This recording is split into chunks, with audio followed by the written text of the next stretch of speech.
우리 주 예수 그리스도의 하나님 아버지를 찬송하리로다. 그의 많으신 긍휼대로 예수 그리스도를 죽은 자 가운데서 부활하게 하심으로 말미암아 우리를 거듭나게 하사 산 소망이 있게 하시며. 아멘. 할렐루야. 뉴라이프 한인교회 오신 여러분 진심으로 환영합니다. 부활절 주일 우리를 위해 죽음을 이기시고 부활 소망을 주신 예수 그리스도를 함께 찬양하며 나아가겠습니다. 다 같이 박수치면서 주 예수 기뻐 찬양해 부르겠습니다.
같이 사도신경 하심으로 신앙 고백하겠습니다.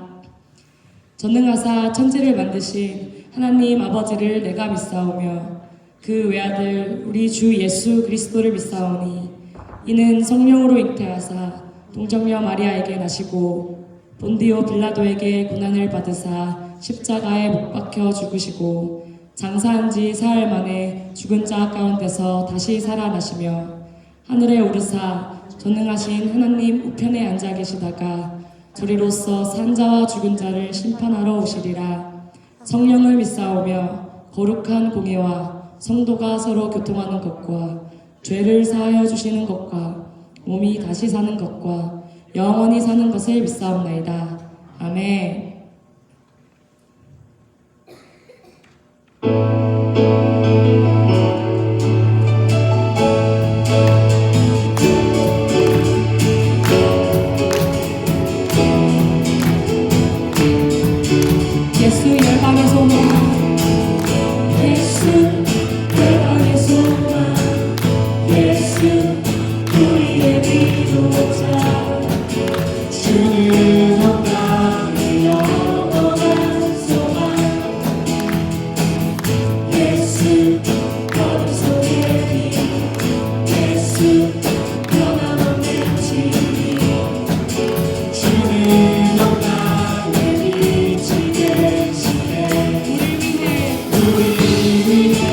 죽으시고 다시 사신 생명의 주 우리 위해 죽으시고 다시 사신 생명의 주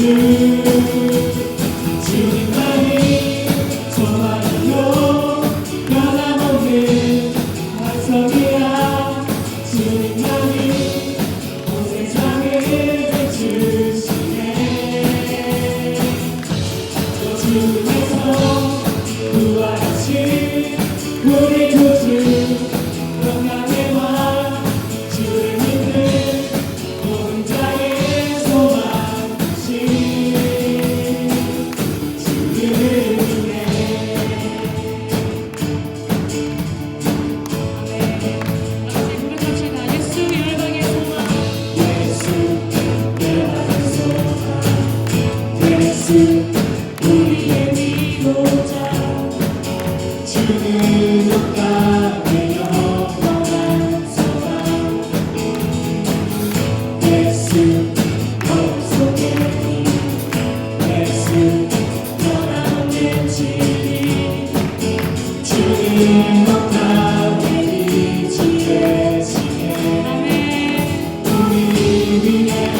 죽음에서 부활하신 우리 구주 영광의 왕 주를 만든 모든 자의 소망 되신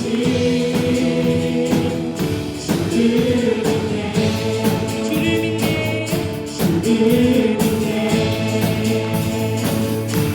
주를 믿네 아멘.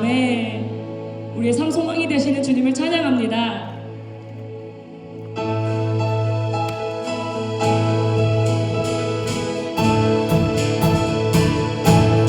무덤에 머물러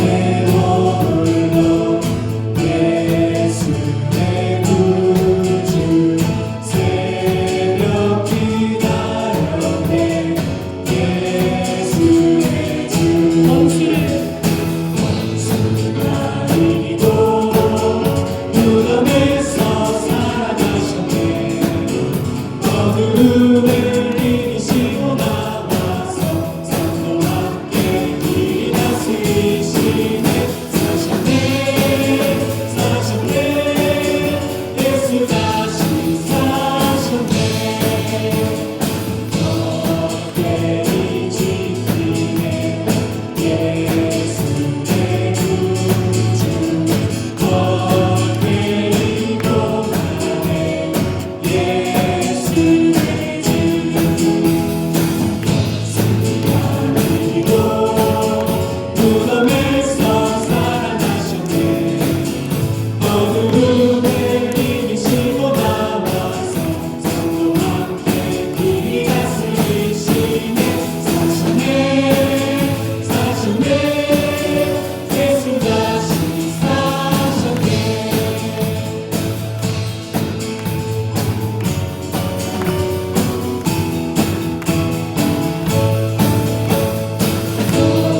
우리 옷 가운데 예수의 구주 우리 살리네 예수의 주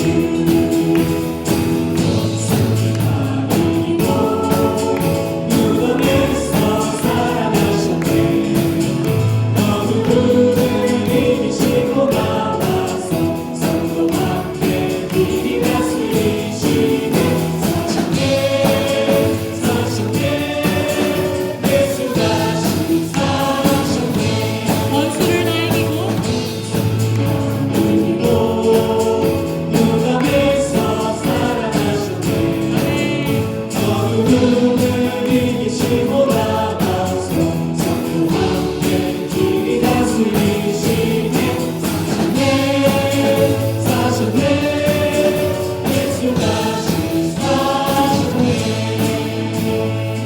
아멘.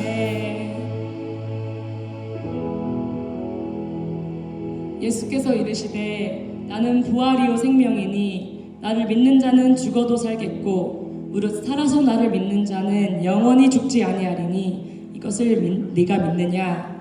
아멘.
절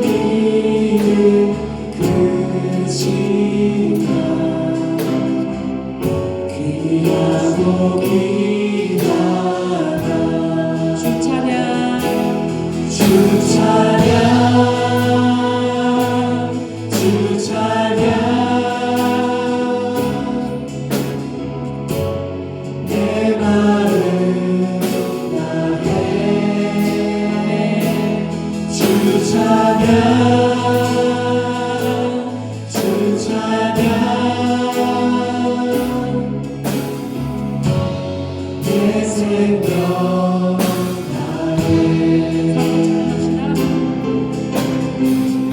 이제껏 내가 산 것도 주님의 은혜라 또 나를 장차 고난에 인도해 주시니 주 찬양 주 찬양 주 찬양 내 마음 나게 주 찬양 주 찬양 내 생명 거기서 우리 영원히 거기서 우리 영원히 주님의 은혜로 해처럼 밝게 살면서 해처럼 밝게 살면서 주 찬양하리라 찬양하리라 주 찬양 주 찬양 내 마음 나게 아멘 우리 손을 높이 들고 주 찬양합시다 찬양 주 찬양 내 생명 다시 한번 주 찬양 주 찬양 주 찬양 내 마음 나게 주 찬양 주 찬양 내 생명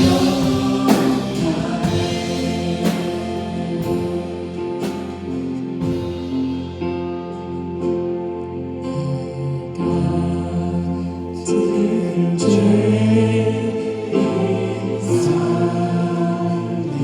살리신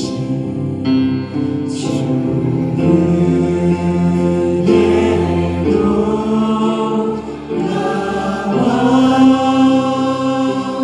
잃었던 생명 잃었던 생명 찾아잡고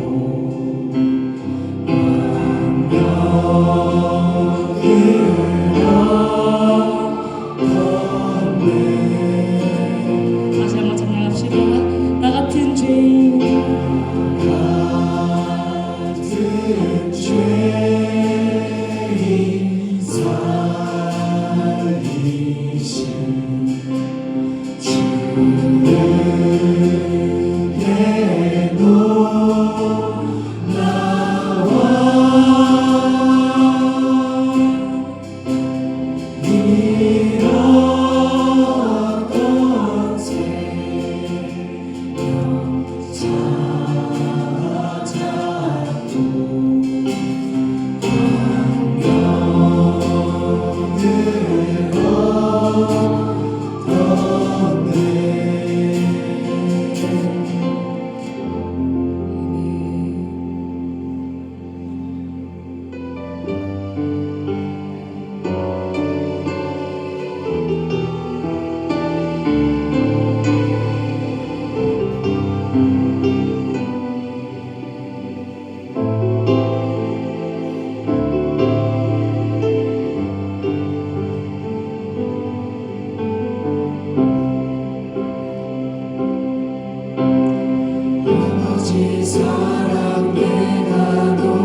거짓 은혜 내가 노래해 그 사랑 변함없으신 거짓 없으신 성실하신 그 사랑 상황할 때 꺾지 않으시는 꺼져가는 등불 끄지 않는 그 사랑 변함없으신 거짓 없으신 성실하신 그 사랑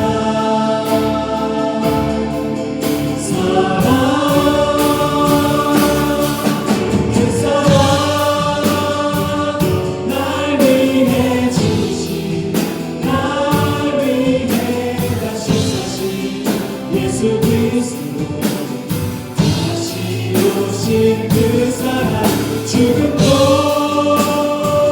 생명도 천사도 하늘의 어떤 것에도 끊을 수 없는 영원한 그 사랑 예수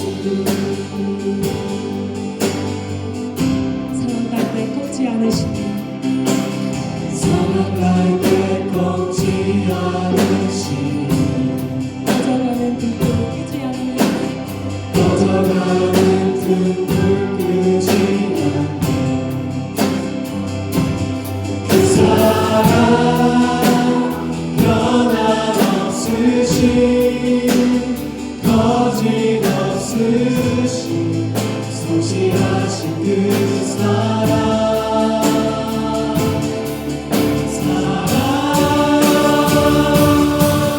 그 사랑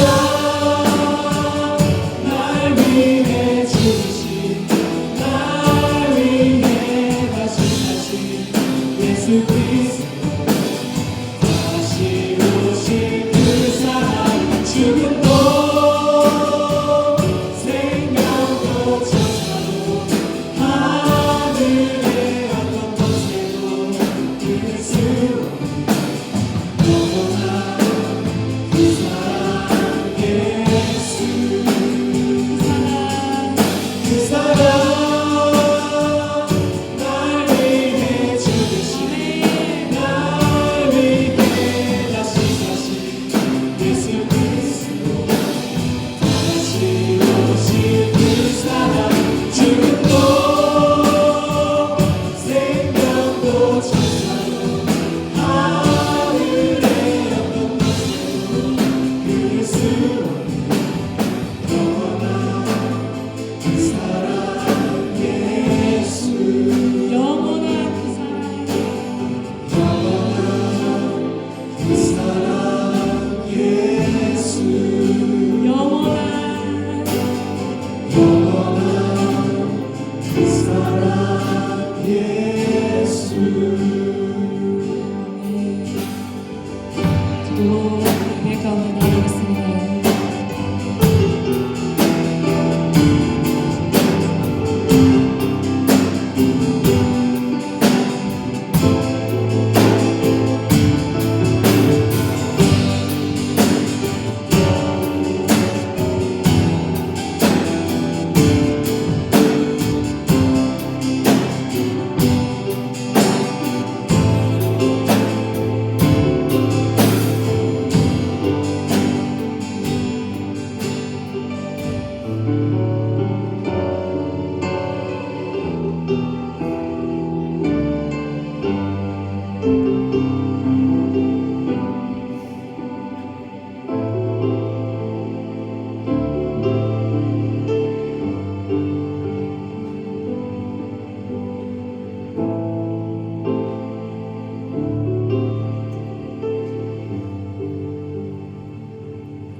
죽음을 이기시고 부활하신 예수 그리스도, 우리 주님을 찬양하며 부활주일 예배의 자리로 저희들을 불러주시며 감사드립니다.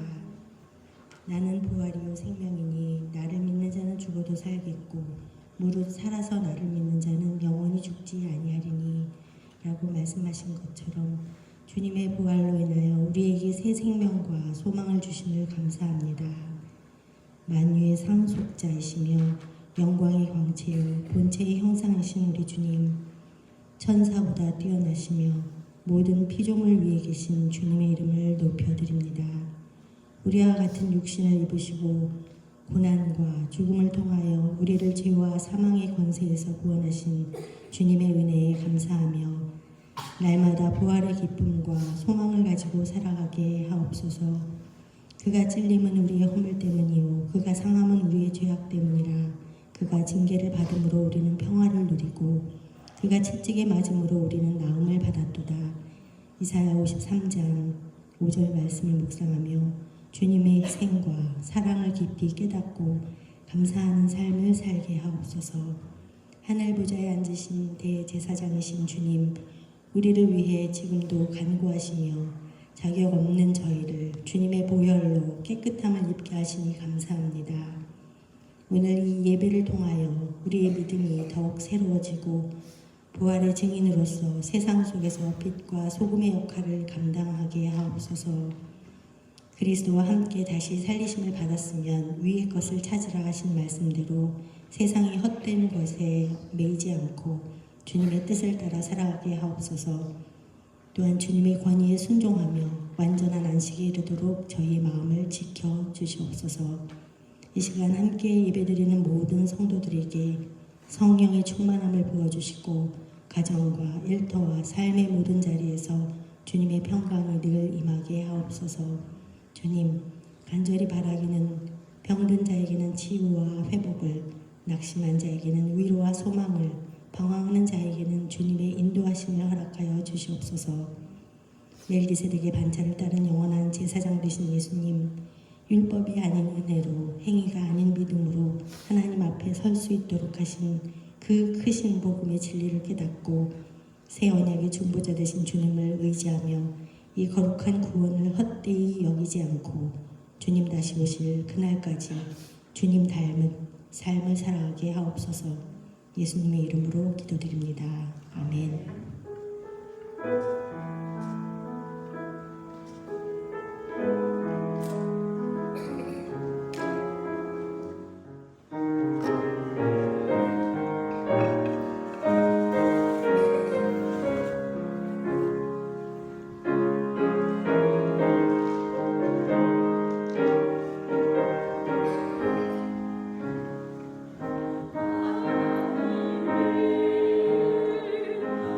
생자의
할렐루야.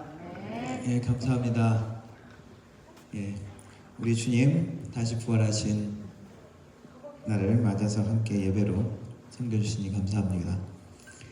예, 오늘 부활주일 예배 후에 우리 1층에서 함께 식사하면서 교제 나누도록 하겠습니다.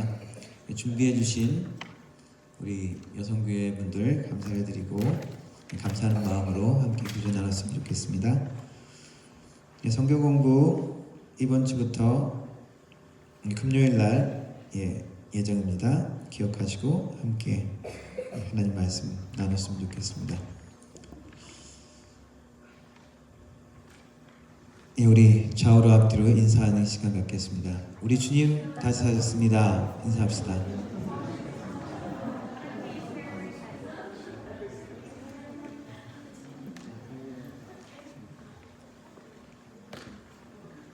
예, 지금 또 우리 유초등부 그림자 연극 준비했습니다. 함께 박수로 환영했으면 좋겠습니다.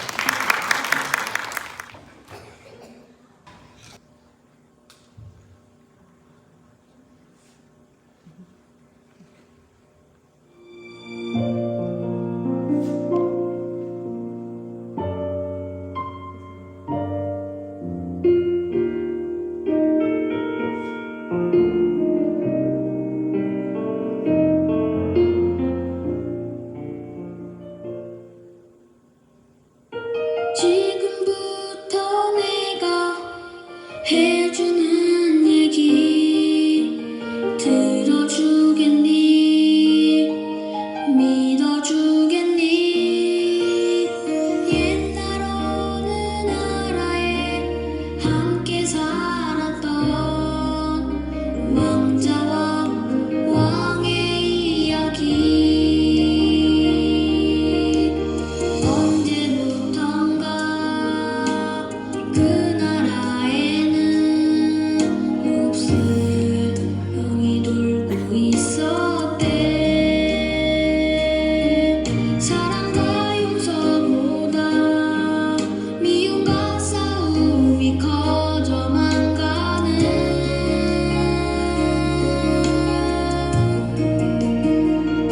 그 왕은 고민했었나봐. 그 병을 고칠 수 있는 이는 하나뿐인 왕자뿐이었는데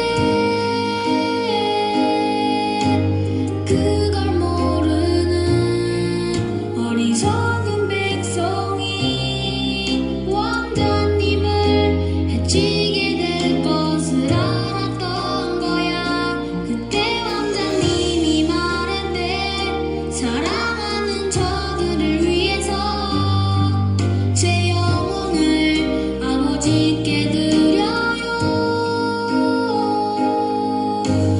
당신의 사랑, 그 위대하신 사랑을 전하러 그 어디든 맨발로 찾아갈게요. 사랑을 나눠줄게요.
감사합니다.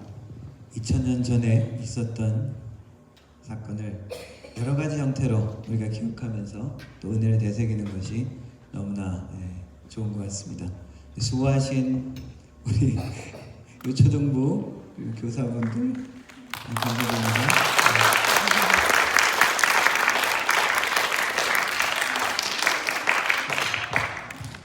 드리는 금리에서 기도하도록 하겠습니다. 살아계신 하나님 아버지, 오늘도 부활주를 맞이해서 우리 주님의 십자가와 다시 사심을 기억하며 주님 앞에 예배드리게 하시니 감사합니다. 십자가의 은혜 그리고 부활의 능력과 회복을 우리가 다시 한번 기억하게 하시고 우리가 되새기게 하시고 그 은혜 가운데 감사하며 또 그 능력 가운데 기뻐할 수 있도록 도와주옵소서.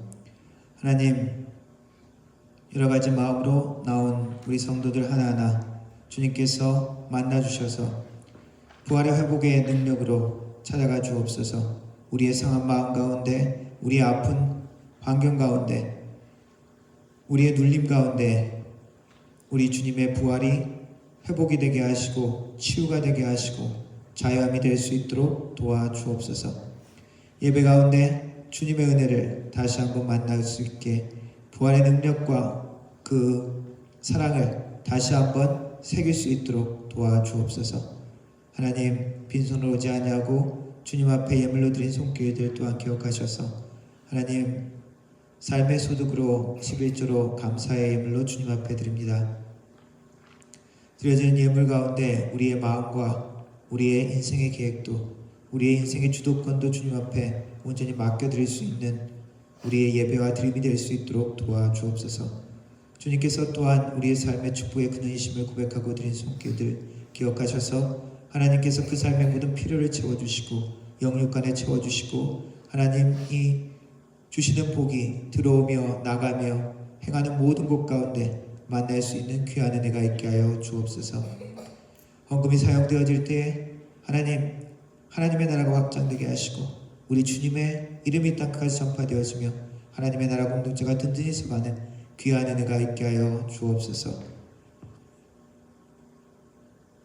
예배 가운데 주님 함께 하여 주시고 하나님의 성령께서 인도하여 주시며 주님께만 영광되는 예배 될 수 있도록 주님 인도하여 주옵소서. 예수님의 이름으로 기도드렸습니다. 아멘. 함께 하나님 말씀 읽도록 하겠습니다. 함께 일어서서 오늘 요한복음 말씀 함께 읽겠습니다. 요한복음 21장 15절부터 19절까지 제가 먼저 한 절 읽고 여러분들 한 절 읽고 그렇게 교독하다가 마지막 19절 같이 읽겠습니다.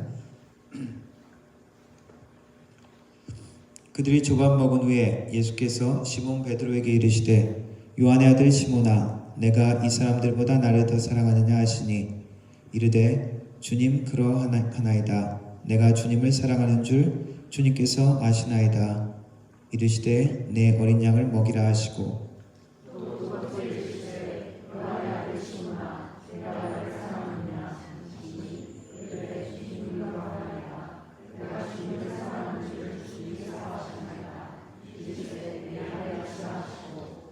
세 번째 이르시되 요한의 아들 시몬아 내가 나를 사랑하느냐 하시니 주께서 세 번째 내가 나를 사랑하느냐 하심으로 베드로가 근심하여 이르되 주님 모든 것을 아시오매 내가 주님을 사랑하는 줄을 주님께서 아시나이다. 예수께서 이르시되 내 양을 먹이라.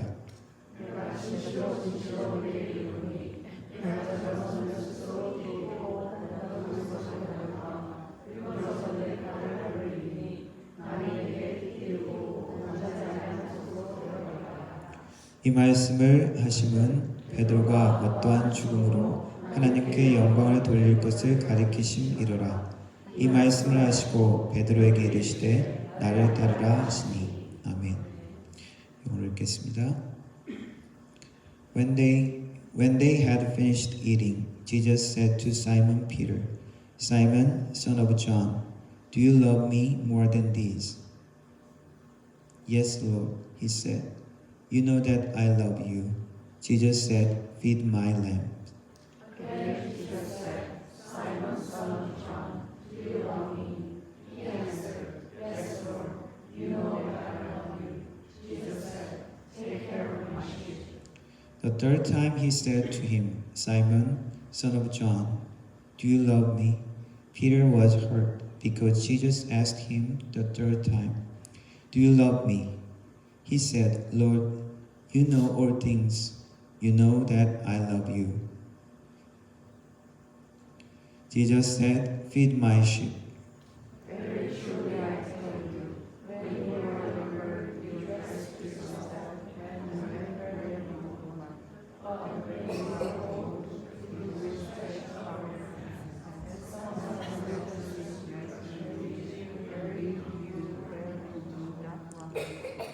Jesus said this to indicate the kind of death by which Peter would glorify God. Then he said to him, follow me. 아멘. 예, 앉아주시기 바랍니다. 예, 부활절 때마다 제가 추천하는 영화가 있죠. 예, 똑같은 영화입니다. 요즘도 뭐 기독교 관련 영화들이 나오고 있지만은 예, 제가 생각하는 부활절 추천 영화 리즌이라는 영화하고 The Case for Christ 영화입니다. 리즌이라는 영화는 픽션이고 The Case for Christ는 실제 있었던 일을 바탕으로 만든 영화입니다. 리즌이라는 영화는 주인공이 클라비우스라는 로마의 군인 장교의 이야기입니다. 그 사람이 주인공인데 그 사람은 예수님의 십자가형을 주도했던 그 군인이었습니다. 가상의 이야기죠. 그래서 예수라는 사람을 십자가형에 처하고 그 모든 것들을 지시했던 사람입니다. 그런데 그 일이 있은 후 얼마 후에 빌라도 총독이 부릅니다. 야, 지금 큰일 났다. 지금 그 며칠 전에 처형한 예수의 시체가 없어졌다 그런다. 분명히 그 따르던 사람들이 이것을 가지고 부활했다 어쩐다 소리를 하면서 소란에 이를 것이다. 그러니까 빨리 시체를 찾아라. 클라비우스는 예수의 제자들이라는 사람을 하나씩 찾아가서 신문합니다. 그런데 신문할수록 이 사람들이 뭔가 거짓말을 하지 않고 있다는 것을 자꾸 느껴지게 됩니다. 그리고 점점 의문을 가지게 되면서 예수님의 제자들이 모여있다고 생각한 것을 급습했는데 거기서 자기가 처형했던 예수를 봅니다. 그리고는 나중에 제자들과 함께 예수님이 가신 갈릴리까지 따라가는, 그리고 자기 로마 군인의 신분을 내려놓고 따라가는 그 장면으로 영화가 마칩니다. 실제 있었던 일은 아니지만 있음직한 부활에 관한 정황들을 자세히 잘 가르쳐줍니다. 그리고 The Case for Christ라는 영화는 리스트로벨이라는 미국의 유명한 트리뷴이라는 잡지사의 편집장으로 있던 사람인데 탐색 기사 같은 것을 잘 쓰던 아주 유명한 사람이었습니다. 자기 아내가 크리스찬이 되면서 교회에 나가기 시작하는 것을 보고 너무 빠지는 것 같다. 그래서 뭔가 이 기독교에 대해서 문제점, 그리고 너무 빠지지 않기 위해서 그 허점을 자기가 좀 조사를 해서 한번 이야기를 해줘야 되겠다. 그래서 조사를 하기 시작했습니다. 고고학자, 성경학자 여러 사람들을 찾아다니면서 그 신앙의 배경이 된 가장 핵심적인 사건, 부활의 사건부터, 그렇다면 부활 사건을 기록한 그 신약 성경, 성경에 대한 권위, 그런 것을 이제 묻고 다니면서 점점 그러면서 믿음을 가지게 됩니다. 그리고 아내의 삶을 보면서 믿음을 확신하게 되고 나중에 예수님을 영접하게 되고, 그리고 나중에 책을 쓰죠. 그 책이 The Case for Christ고요. 그리고 나중에 이제 최근에 그것이 영화로 나왔죠. 믿음을 가지게 되는 것, 예수님을 믿게 되고 알게 되는 것, 뭐 사람들마다 각자 여러 가지 과정들이 있지만 어떤 사람들은 갑작스러운 그야말로 기적적인 체험 가운데 예수님을 만나는 경험이 있습니다. 특별히 예수님에 대한 소식을 듣기 힘든 저 모슬렘 같은 경우에는 이 꿈을 통해서 전혀 예수에 대해서 그냥 이슬람의 가르침에 그 예수밖에 몰랐던 사람인데 예수님이 직접 나타나셔서 꿈에서 나타나시고 계시를 주면서 그 계시대로 응답되는 것을 보면서 믿음을 갖게 되는 이야기들이 또 있습니다. 그리고 혹은 어떤 갑작스러운 질병 가운데 하나님이 기적적으로 치유함을 경험하기도 하면서 예수님이 영접하는 분들이 있습니다. 반면에 어떤 분들은 서서히 믿음을 가지게 되는 경우가 있죠. 어릴 때부터 부모님에 따라 믿음을 갖게 되는 경우, 혹은 친구 따라 교회 여자친구 만나러 이렇게 왔다가 서서히 믿음을 갖게 되는 경우도 있습니다.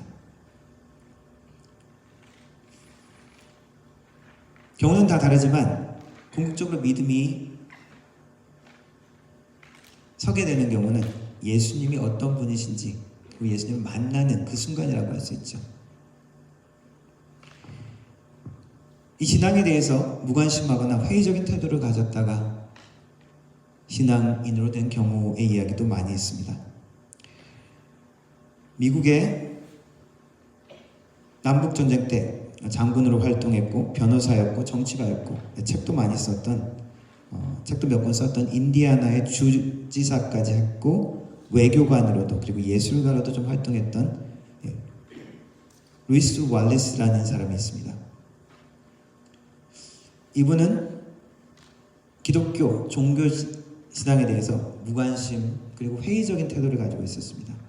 그 친구 중에 누가 있었냐면 로버트 잉거슬이라는 사람이 있었는데 이 사람도 남북전쟁 때 참여했던 장교로 참여했던 사람이고 사상가, 강연가, 변호사 그런 사람입니다. 친구인데 이 사람하고 대화를 통해서 기독교 그리고 예수에 대한 역사적인 진짜 실존 인물이었는지부터 해가지고 의문을 갖게 됩니다.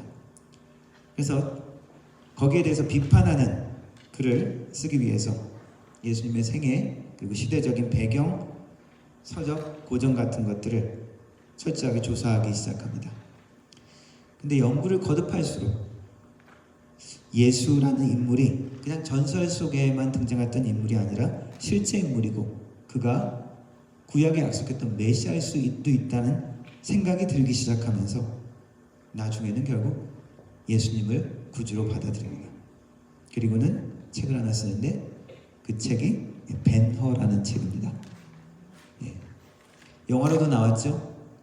우리 젊은 분들은 그 영화를 못 봤는지 모르지만 조금 제 나이 또래 되시는 분들은 아주 유명한 영화입니다. 한번 보시기 바랍니다. 그분의 고백이 루 웰리스라 이분의 고백이 나는 예수의 실존과 신성을 부정하려고 자료를 찾았다. 그러나 연구하면 할수록 그분을 믿지 않을 수 없었다.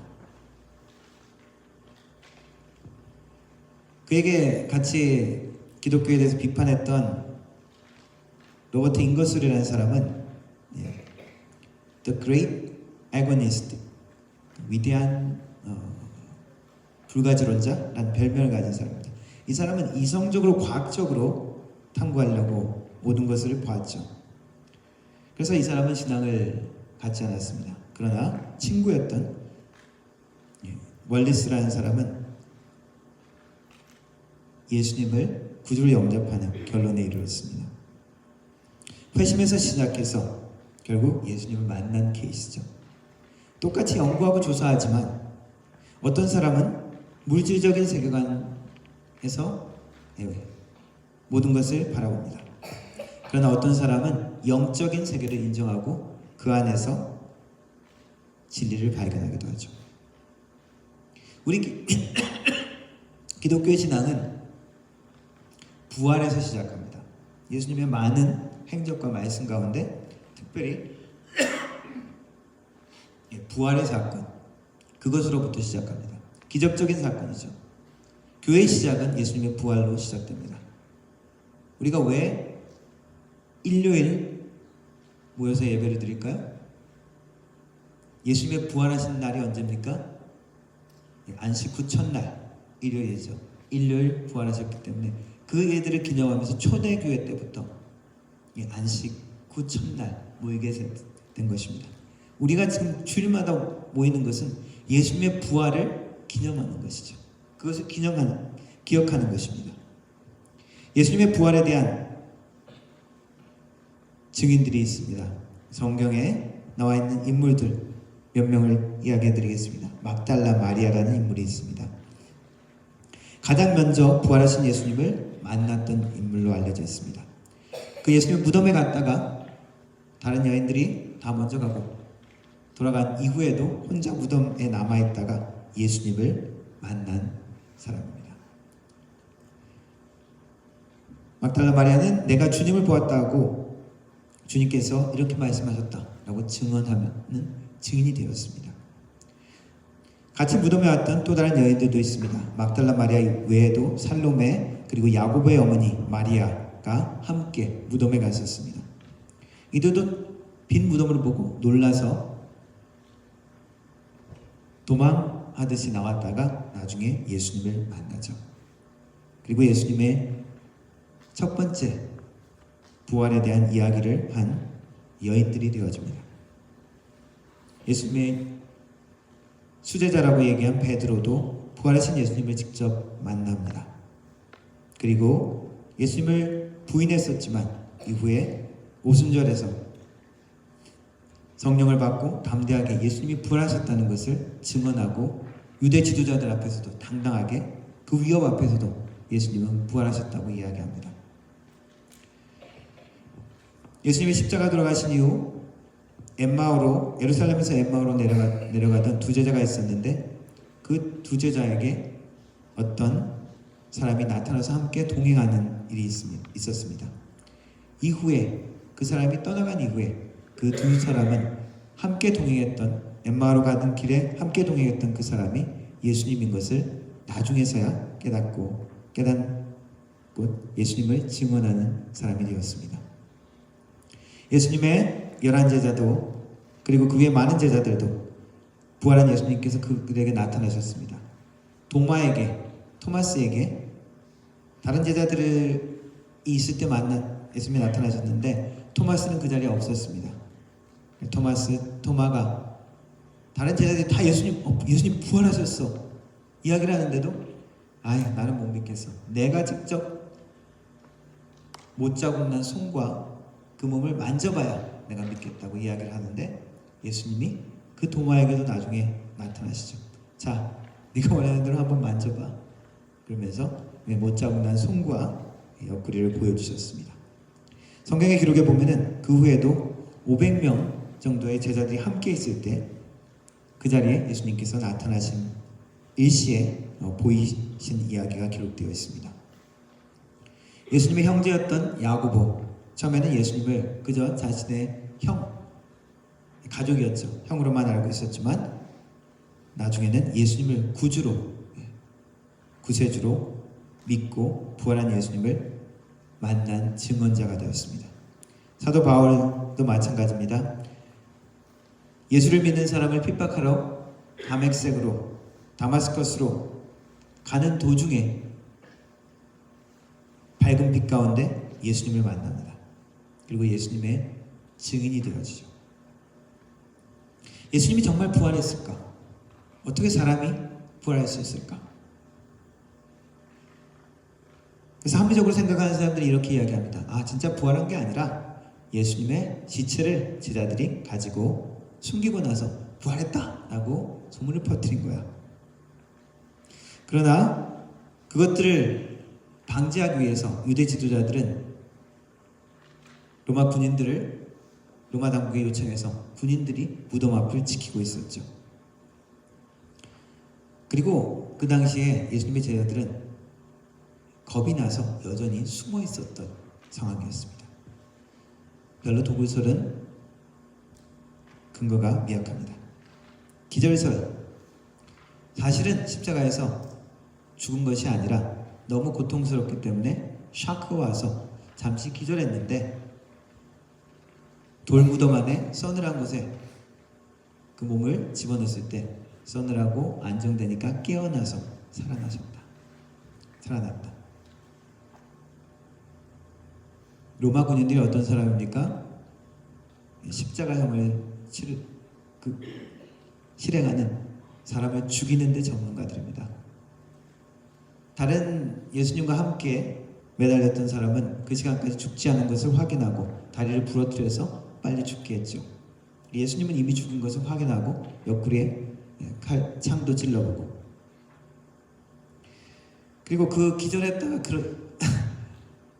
그 상한 그 몸으로 돌을 굴려내고 나올 수 없었겠죠. 그리고 어떤 사람은 이렇게 얘기합니다. 시체는 뭐 어떤 식으로 없어졌고 예수님을 봤다는 것은 환각일 것이다. 환상일 것이다. 제자들이 너무 고통스럽고 너무 힘들어서 환상을 봤을 것이다. 집단 환상이라는 것이 있지만은 여러 차례 반복적으로 여러 사람들에 의해서 목격했다라는 것을 이야기하기는 쉽지 않습니다.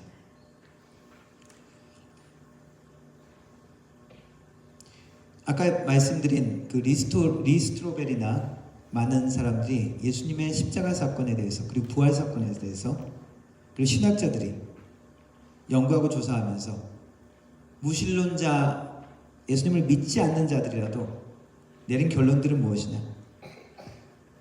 예수님의 제자들은 무언가 충격적인 경험을 했다.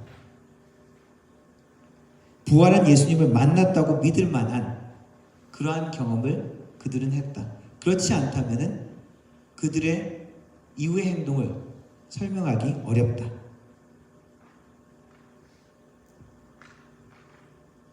예수님이 부활하신 것을 제자들은 목격한 것입니다. 그리고 그 부활하신 주님을 증언하기 위해서 자신의 생명을 던지면서 마지막까지 증인으로 살았습니다.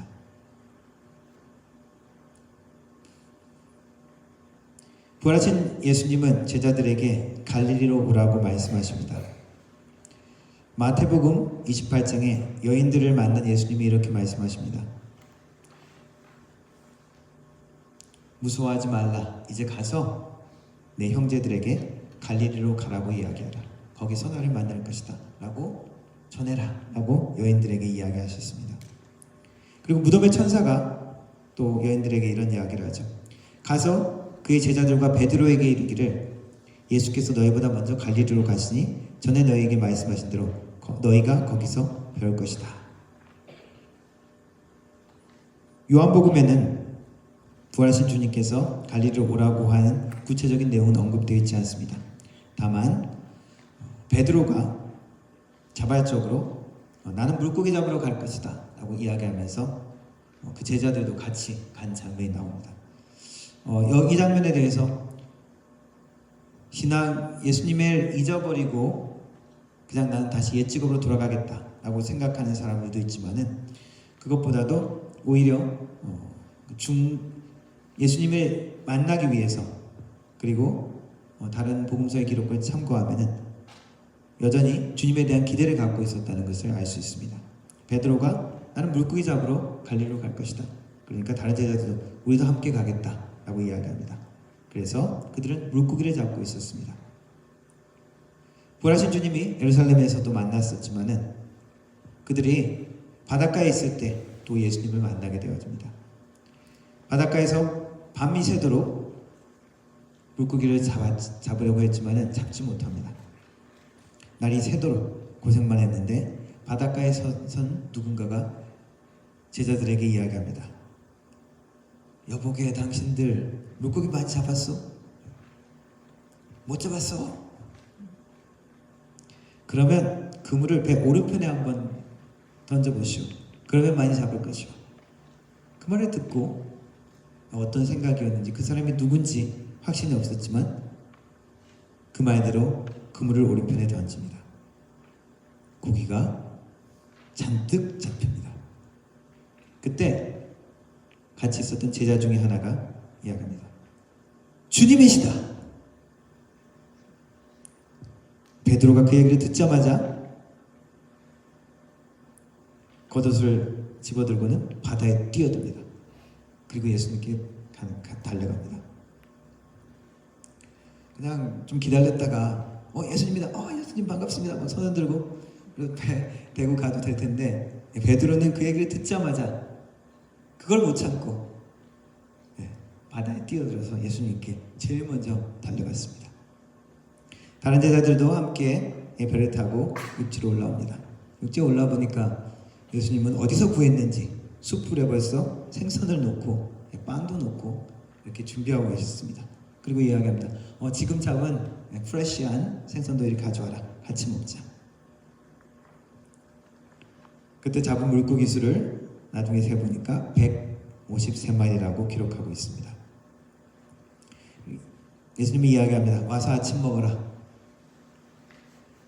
제자들은 예수님인 줄 알았습니다. 이제. 그래서 감히 예수님 앞에 당신은 누굽니까? 라고 묻지 않았습니다. 예수님은 빵과 생선을 제자들에게 나누어 주시면서 함께 아침 식사를 하십니다.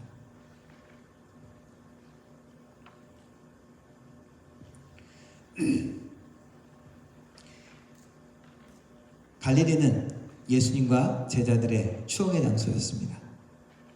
거기서 예수님이 제자들을 만났고 거기서 예수님이 사역을 시작했고 예루살렘도 방문했고 주위도 방문했지만 예수님의 주 사역 무대는 제자들과 함께 동행했던 장소는 갈릴리였죠. 제자들을 다시 옛 사명 예수님을 만난 그 순간 회복시키기 위해서 제자들을 그리로 불러신 것입니다. 다른 모든 제자들이 다 예수님을 떠났었지만 그 중에 베드로 가장 마음이 무거웠을 것입니다. 특별히 예수님은 베드로 너희들이 모두 나를 부인하고 도망갈 것이다 라고 이야기했을 때 모든 제자가 아닙니다. 우리는 주님을 버리지 않을 것입니다. 어떻게 그런 말씀하십니까? 베드로가 뭐라고 했습니까? 나서서 주님 무슨 그런 말씀이에요? 다른 모든 사람들이 이 요한, 안드레 얘네들 다 버려도 나는 예수님 안 버릴 겁니다. 나는 예수님 분야하지 않습니다. 죽는 데까지 내가 따라가겠습니다. 당당히 말했던 인물이었습니다. 그만큼 당당했던 만큼 예수님의 십자가에 달리시는 그 체포되는 그 장면에서 베드로는 3번이나 부인했죠. 나는 모른다. 너 지금 무슨 말 하냐? 나 전혀 모르는 사람이다. 예수님을 부인하고 거절했습니다. 그 베드로의 마음이 제일 무거웠을 것입니다. 죄책감 속에 있는 그들 가운데 특별히 베드로를 통해서 예수님은 제자들을 회복시키기를 원하셨습니다. 그래서 베드로에게 묻습니다.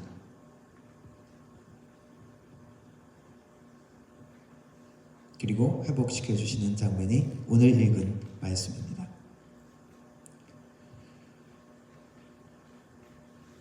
이 모든 회복의 시작, 우리 주님께서 다시 찾아오신 것이죠. 그리고 먹이신 것입니다. 회복의 시작, 먹는 것부터 시작합니다. 그래서 우리가 함께 먹는 것 아주 중요합니다. 같이 원수 같은 사람이라도 같이 식사를 하면 상황이 많이 달라질 때가 많이 있습니다. 함께 식사를 많이 하십시오. 예수님의 방법, 하나님의 방법. 엘리야도 낭만과 실망 가운데, 절망 가운데 죽고자 했을 때 하나님의 방법이 무엇입니까? 먹이셨죠. 우리 예수님도 지쳐있고 상해있고 실패하고 낭망해 있는 그들에게 먼저 먹이셨습니다. 그리고 나서는 이제 배불러? 이제 그럼 본격적으로 이야기해보자. 너 그때 왜 그랬어? 그렇게 안 하셨습니다. 예수님은 베드로에게 너 그때 왜 그렇게 자신 있게 말해놓고 그렇게 됐니? 하고 그렇게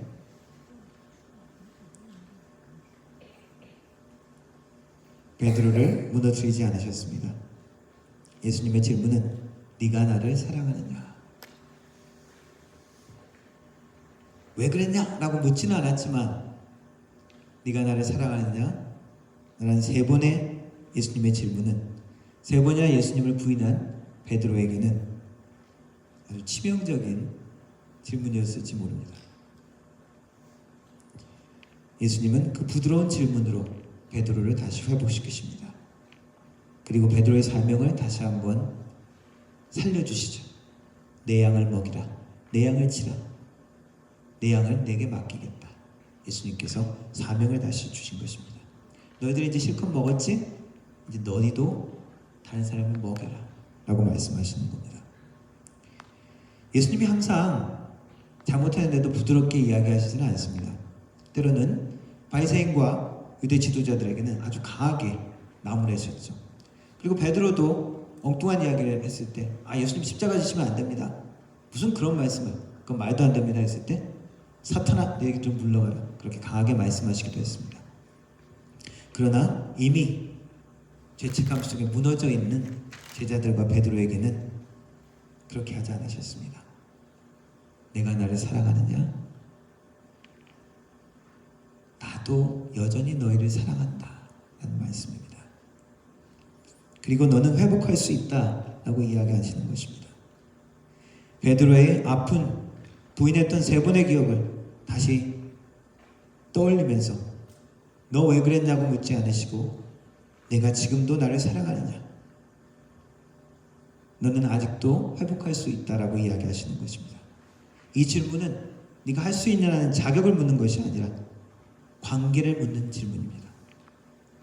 주님과의 관계, 사랑의 관계, 신뢰의 관계, 믿음의 관계, 그것을 회복시키고 요청하시는 것입니다. 예수님을 부인했던 세 번의 그 모습이 다시 그 사명을 되새기는 세 번의 대답으로 바뀌는 순간입니다. 우리 주님은 어떤 분이십니까? 우리의 실패보다 더 크신 사랑을 가지신 분이십니다. 주님의 사랑은, 주님의 회복하는 그 십자가의 능력은 우리의 실패, 우리의 모자람,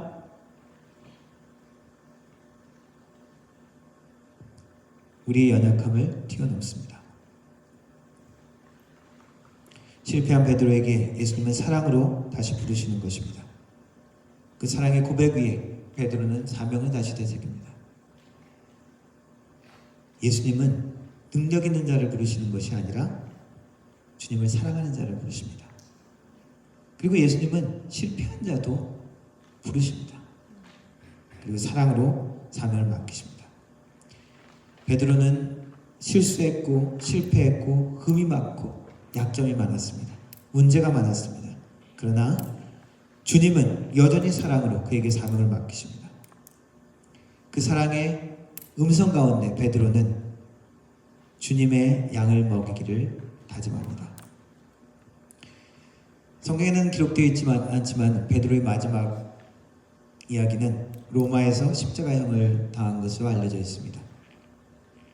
쿼바디스 도미나이라는 영화, 쿼바디스라는 영화에 보면은 그때 전해지는 이야기가 나오죠.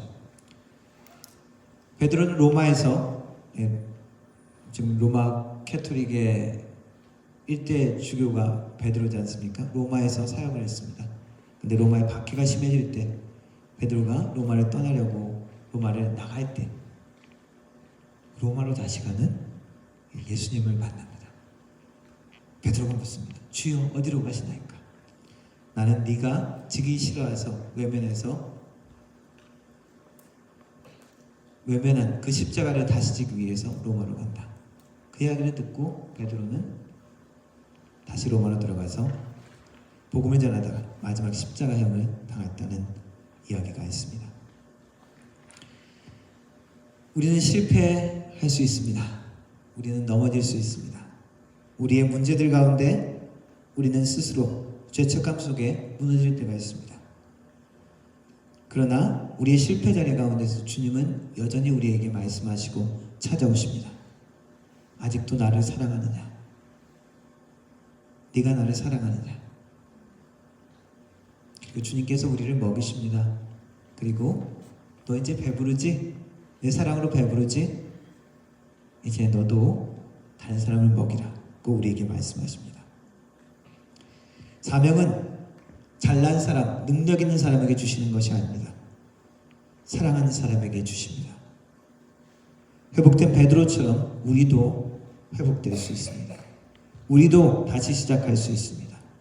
우리의 실패 가운데, 우리의 낭만 가운데 주님께서 사랑으로 다시 일으키십니다. 주님께서 우리를 먹이셨던 것처럼, 주님의 피와 살로 우리를 먹이셨던 것처럼 우리도 그 은혜 가운데 주님의 사랑을 나누기를 원하십니다. 누군가를 주님의 사랑으로 돌보고 누군가를 주님의 은혜로 먹이기를 원하십니다. 베드로처럼 그 사명을 다시 한번 회복하며 주님 앞에 십자가의 그 능력을 전하는 주님의 사람 되기를 주님의 이름으로 축원합니다. 기도하겠습니다. 사랑과 용서의 하나님, 부활의 능력으로 우리의 죽음과 우리의 두려움과 우리의 모든 눌림 가운데서 빛을 주시고 소망을 주시는 주님 감사를 드립니다. 주님께서 보여주신 부활의 능력, 부활의 소망을 우리가 붙들 수 있게 하여 주시고 우리의 능력과 우리의 힘이 아닌 주님이 주시는 능력과 은혜 가운데 일어날 수 있게 하옵소서. 주님을 다시 사랑하며 붙들 수 있는 은혜를 허락하여 주옵소서. 주님께서 우리 각자에게 원하시는 그 소명이 더욱더 분명해질 수 있도록 하나님 도와주옵소서. 주님께서 원하시는 회복과 능력과 축복의 소망을 품고 누리며 또한 이 땅에 전할 수 있는 하나님의 사람들 될 수 있도록 우리를 붙들어 주옵소서. 그러한 회복의 능력과 부활의 축복을 누리는 하나님의 가정, 하나님의 사람들, 하나님의 교회 될 수 있도록 우리를 붙들어 주옵소서. 예수님의 이름으로 기도합니다. 아멘. 그럼 청년부 특송하도록 하겠습니다.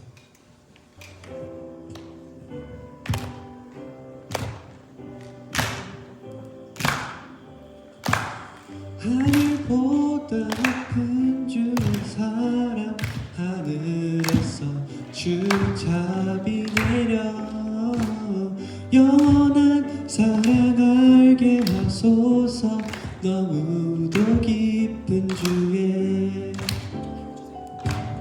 하늘보다 높은 주의 사랑, 하늘에서 주 자비 내려 영원한 사랑 알게 하소서.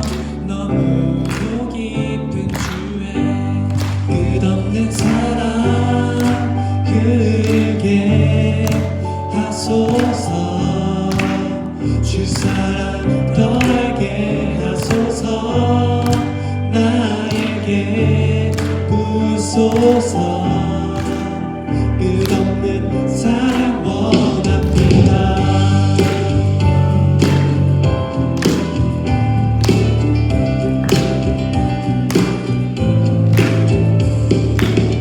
하늘보다 높은 주의 사랑, 하늘에서 주 자비 내려 영원한 사랑 알게 하소서. 너무도 깊은 주의 하늘보다 높은 주의 사랑, 하늘에서 주 자비 내려 영원한 사랑 알게 하소서. 너무도 깊은 주의 끝없는 사랑 흐르게 하소서. 주 사랑 더 알게 하소서. 나에게 부소서. 끝없는 사랑 원합니다. 끝없는 사랑 흐르게 하소서. 주 사랑 더 알게 하소서. 나에게 부소서. 끝없는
주님 사랑 신실해요.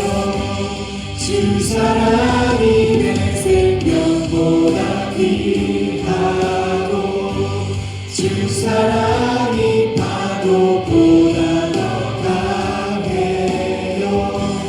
세월이 가고 꽃이 시들어도 주 사랑 영원해.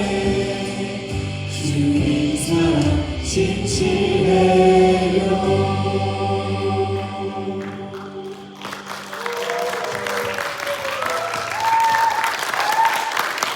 축송으로 또 여러 가지 행사로 우리 주님의 사랑 그리고 부활의 능력들을 다시 한번 우리가 되새길 수 있게 하셔서 준비하신 여러분들 감사드리고 수고하셨습니다. 축도로 예배 마치도록 하겠습니다.